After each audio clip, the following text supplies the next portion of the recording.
À Saint-Laurent-du-Maroni, depuis septembre 2019, la première promotion de la formation de 2 ans DUPMA, ou Diplôme universitaire de préparation au métier d'acteur, portée par le Théâtre École Coco-Lampoux en partenariat avec l'ENSAT Lyon, continue à s'exercer et à découvrir les diverses facettes de la profession. Le mois de février de cette année a été ponctué par un module très important, le théâtre antique, avec un travail autour de l'auteur classique Shakespeare. Pour l'occasion, Coco-Lampoux a fait appel au professeur de théâtre Giampaolo Gotti de l'Académie Dimitri.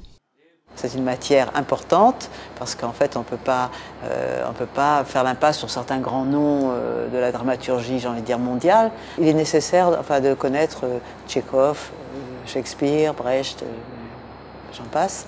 Et là nous travaillons sans Macbeth. Voilà, Giampaolo Gotti est déjà venu enseigner chez nous dans le cadre du TEC, du Théâtre École Coco-Lampoux. Il alterne entre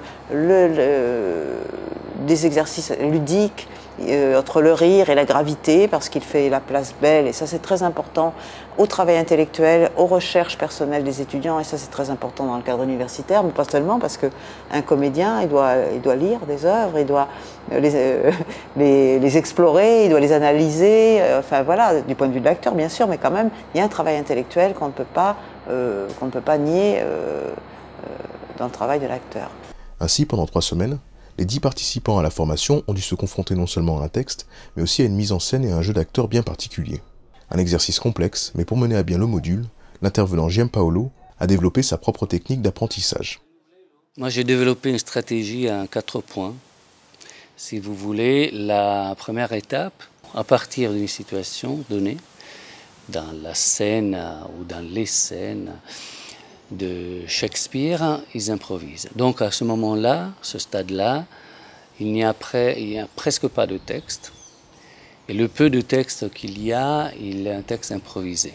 Ensuite, dans un deuxième temps, c'était la deuxième semaine, on a travaillé séparément les textes, en essayant d'appréhender la poésie de ces textes et en gardant l'impulsion de l'improvisation. La troisième étape, c'est de remarier et le texte et l'improvisation, donc dans une mise en scène qui met ensemble action physique et action verbale. Ça, c'est le passage plus délicat, parce que très souvent, pour un acteur débutant, quand on se concentre sur le texte, on perd l'action physique. Quand on se concentre fortement sur l'action physique, on oublie le texte. Et la quatrième étape, c'est que certaines actions physiques sont trop concrètes et qui résistent donc à la poésie de Shakespeare. Il faut trouver comment les élaborer d'une manière plus en quintessence, si on veut, donc plus évocative et moins réaliste. J'ai appris plein de choses.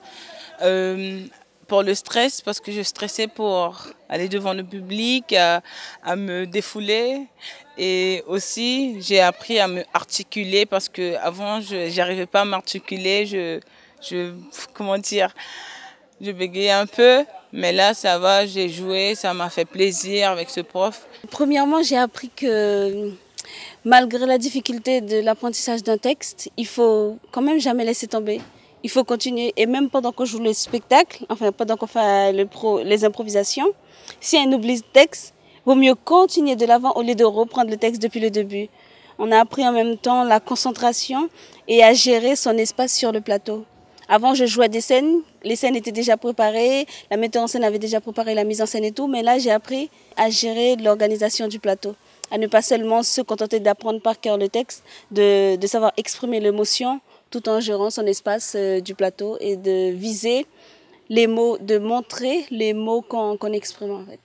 Une expérience positive et formatrice pour cette première promotion du DUPMA, qui se prépare déjà pour le prochain module consacré à la danse, qui sera encadré par l'artiste chorégraphe local Muriel Merlin.